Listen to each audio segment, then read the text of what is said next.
Hello, everyone. If you can hear me, thank you for joining me today. It's long. I've been off for some time, but it's important that I make this video because time is ticking, and I know that you might not join me now, but this video will be up here for you to listen to it at your time. I want to talk about what I've been receiving a lot of messages from people, mainly my mentees and people that watch my video online about getting a supervisor. That has been one of the most difficult things that people that want to study abroad, people that want to study in Canada, in the US, in Australia, and in Germany, and some other developed countries that are from developing countries, one of the most difficult things that they have faced is getting who is going to supervise them. And that's why I want to talk about it now, because that's one of the criteria most institutions in this part of the world require for you to be able to have a supervisor. If you don't get a supervisor, it's very difficult for you to get an admission. And if you get a supervisor, your chances of getting admission is increased by more than 50%. And then another aspect is you must meet the minimum criteria for to be admitted into the universities. But getting a supervisor is very important for you to get the admission and for you to get funding. Most institutions that require to get a supervisor means that supervisor has some research funding to fund your scholarship during the period of your program. That's why most of them they ask you to get a supervisor because graduate education is expensive. If you pay out of pocket and you're coming from a developing country, your currency is lower than US dollars or Canadian dollars. By the time you make the conversions and then calculate living expenses, Canada has recently increased their living expenses for graduate students or international students in Canada. Is you need to have at least $20,000 per year in your account, then tuition fee and other expenses you are supposed to pay for you to get a visa. So getting admission is something else, and then getting is another thing. But if you get a supervisor that will be able to provide you funding that will at least take care of that living expenses, most scholarships will give you more than $20,000 a year.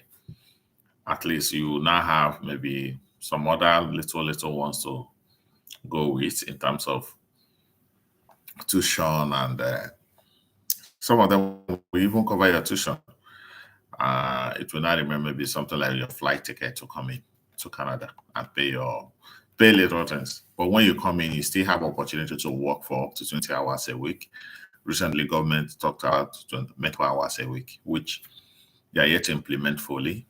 But I know it will be implemented as time goes on. But what am I talking about today? I'm talking about getting a supervisor. How do you get a supervisor? It's very important. When last did you attend a conference? Did you have interaction with people? Because if you go for a conference and the people you talk to are just your classmates, your colleagues, they're fine.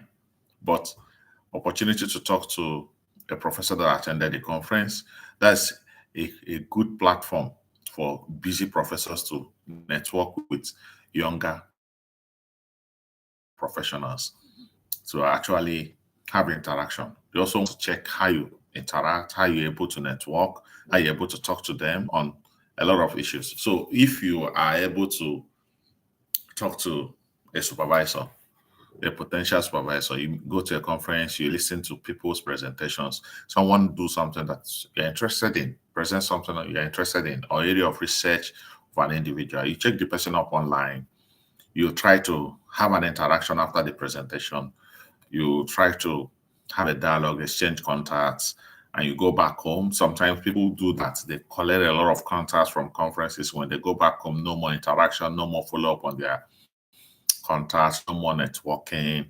And then when you now need a supervisor, you remember that, okay, you collected someone's contact 6 months ago, 1 year ago, you now need a contact, the person will not remember you. But if you keep tab on all the contacts you collect when you attend a conference and you describe yourself that this is where we met, this is this, from time to time you talk about some of the, some of these people that attend conferences, some of these top researchers over here, they always have papers published almost on a monthly basis and quarterly basis. You see them, they are releasing papers, and then you follow them up on their LinkedIn account, you follow them up on ResearchGate, you follow them up on their publication on Google Scholar. As they publish, you read their papers, you know whether they are still doing what you like doing, and then see the research, the type of research they do, look at their university website, look at their profile, look at the current funding they are holding, and all these things. So if you look at all those things and you are following them up from time to time, you write to them, oh, I enjoyed this, your paper, and all those things. When you are not looking for a supervisor, you have someone that you have already started conversation with. You can start from there. That's one. Another aspect is there are a lot of young assistant professors that get admission, that get jobs in some big universities. Some of those assistant professors, when they get those jobs, one of the things they do is that they give them what they call startup funding. Startup funding is something that they can use to start a lab, start their research, at least hire a graduate student. So some of these people struggle to get students. It's not easy for them sometimes. So one of the things you do is don't just look at the big ones, also look at the young ones. Talk to them, send them an email. Congratulations, I see that you got this job and all those things. I've been looking forward to starting my master's. I've been looking forward to starting my PhD program. And I like your area of research. I've read this paper that you published recently. I would like for us to meet, opportunity to meet, for me to talk to you about my research interests, as well as for you to be my advisor or my supervisor for my program. If you're able to have a meeting, that's an interesting thing. If the person gives you an appointment for a meeting, now you have gotten your first job interview. Don't take it for granted. It's an interview. The person is looking at how you interact, what you will say. Whereas an older professor or a younger professor, the person wants to see who you are. What you have written in your CV is nice, but the person wants to see beyond CV. How do you reason? Some of the questions he will ask you as things that are already in your CV. Is it that you made up the CV, or is it you that produced the CV? The person wants to know. So one of the things you do is that you are able to navigate talking as if you are in an interview. Introduce yourself. Don't take it jovially. Say about what you did, your program you studied, the things you have done, and some of the jobs you have been doing that are related to what you want to do now. Sometimes you want to do a career switch and maybe you study something in health sciences, you want to go to social sciences. Why? Why go into social sciences? You want to go into tech? Why? You want to link your current role, your current job, your current experiences with the new area you want to go to during your conversation, during your interview. It's an informal meeting, but be serious with it that this is what you want to do, all right? So during that time, you have a very good opportunity to really discuss and talk about what you want to go into. So now, if you want to go into a program in 2026, I'm not saying 2025, because admission for 2025 application are open in most countries in the North America and even in Europe. So North America by December next month, most of them the application deadline. I know in Canada, most of them application deadline is December, and some schools are in January. So if you are applying for a program for 2025, by now you're supposed to have gotten a supervisor. If you don't have a supervisor, then you need to start looking for a supervisor fast. But your chances of getting a supervisor is very slim. because most of them have promised a lot of people, I will supervise you. So if they have given such promise to people, then it's not easy for you to be able to get a supervisor. But they can actually tell you, okay, can we try something in 2026? And in 2026, you see that they will come and they will supervise you. Don't be impatient. Sometimes when they tell you 2026, you see it to be very far. But if you don't take the opportunity you have and keep it before you go for, you say no. If you say no, you might be looking for another person you will not find. By 2020, you don't have a supervisor, you have not traveled, you have not started your program, and there is nothing there for you. So you must know how to navigate your options, that this is what I want, and this is who I have found. Let me hold this one, 2026. You are still looking for someone in 2025. If you get someone in 2025, you grab the opportunity and then go for 2025 admission. If you are there, you write a mail to the person that promised you 2026. I finally found a supervisor for 2025 and I have started a program. I am in this university. Thank you for the opportunity. You always want to keep a relationship and make it clean. Then I told you, you attend a conference. That's one of the ways you network there. Now, you didn't have money, you didn't attend a conference, but you are following someone online and you're interested on LinkedIn most times. That's where our professional site is. You begin to talk to the person. Sometimes the person will respond to you, but you have to be persistent, right? You need this contact. You need this person more than the person needs you. There are a lot of people looking for admission, but the supervisors are looking for the brightest of the students. Why? The reason is because if you come in and you're a bright student, you have some publications, you have a very good GPA from your previous education, you have chances of getting an external scholarship that will save the professor the research money from paying you, because most universities have maximum amount of money they can give to a graduate student each year. So if you get some of the big external scholarship because you have a stellar CV, one of the things that will happen is that you get that scholarship, they will not pay you again because of the restrictions in most university policy. So they will save the money for their lab, and then you will still study under them, and you have a scholarship. That scholarship will actually pay you better than whatever the professor will pay. So don't feel that you are cheated. Nobody's cheating you. You are getting better money, and the person will position you for that scholarship. That's the truth.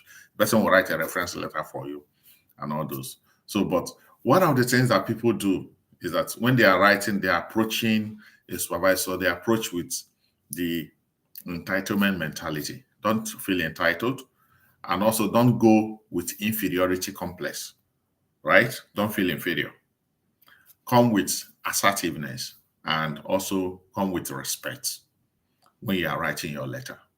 That this is what I want, this is what I have been doing, and this is my prayer. This is what I'm seeking for, the opportunity. Most times it's good to ask for a meeting, ask for interaction.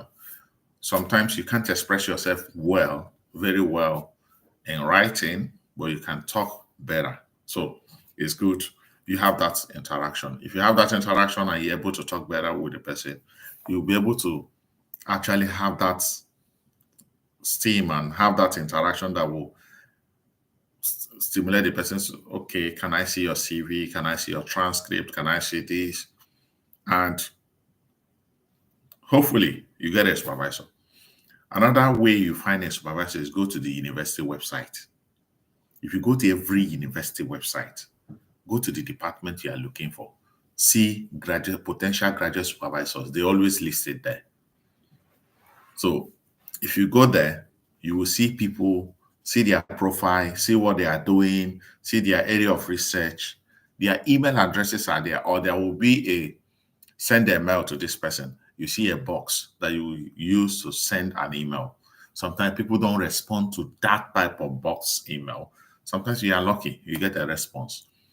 That's why I started with social media platforms. Even Twitter, you can get some response in social media, sometimes faster than an email. because sometimes your email don't actually strike in their inbox. It goes to spam. The reason is because your email is not an institutional email, so they didn't see it. The institutional email hides it in the spam, and they don't have time to read the spam when there is a lot of email in their inbox that they have not finished reading. So it's good that sometimes your email don't go there. But if your email happen to get in there, then read it. Go ahead. They will read it. Sometimes they will tell you, I don't have opening now. I know possibly you have gotten up to 15 or 20 of such letters. That's true. They don't have opening because they must have money before they can take you. But will you say, okay, because they don't have opening, I will not continue? No. If you do that, you will never get a supervisor. If you give up, you cannot win. So what do? You continue your search. Now, one of the blunders people do is that they send emails in the same university, in the same department, to 3, 4, 5 different persons at the same time without getting a response from each one person. And they will keep sending email to all of them at the same time.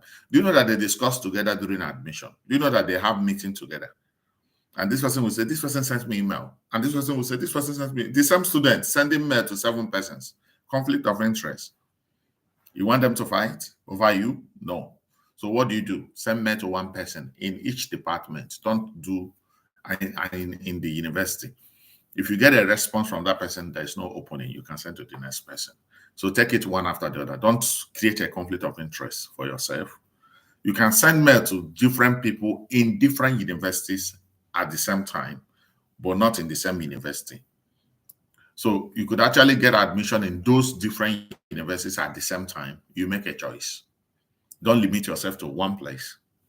But if you're able to navigate finding a supervisor, you are very close to getting admission. That's one thing that I'll tell you. So I don't want this video to be too long. So if you have questions, you are free to ask. This is a live video. I will also post it. So you can ask questions, you can send it on chat. We'll talk about it next time. I just went for a holiday somewhere, or will I say a seminar somewhere. I'm somewhere in Brisbane, Australia. So I'm trying to use the opportunity to give some tips. I'll be talking about something else in my next. If I have any opportunity, I'll talk about something else that's also related, which is something like how do you get a school, university that you need to study in? Because it's important. Some people don't know the university they will apply to. They apply to every university. Sometimes I will write 7, 8 reference letters for one person for 8 universities, and the person is paying application fee for all these universities in 1 year. And at the end of that year, the person did not get any admission after paying $100 application fee. That's about $800 for 8 universities. So I will ask the person, what do you want to do? Yes, it's not good to put your eggs in one basket, but it's good to be very strategic, right?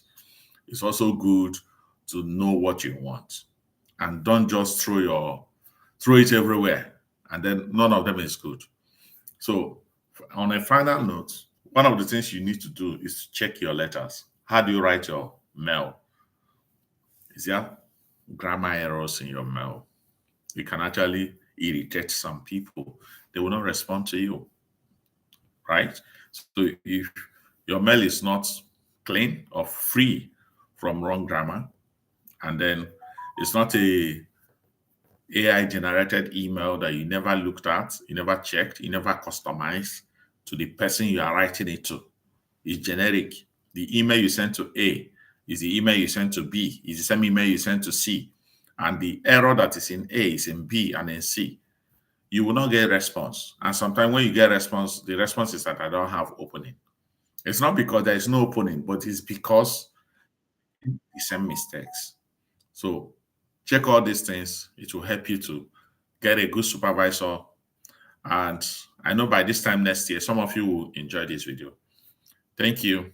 Subscribe to my channel. As soon as I come online, you will see it. As I post videos, you will see it. And this will help you in your future endeavors. Thank you very much for joining me today. Bye.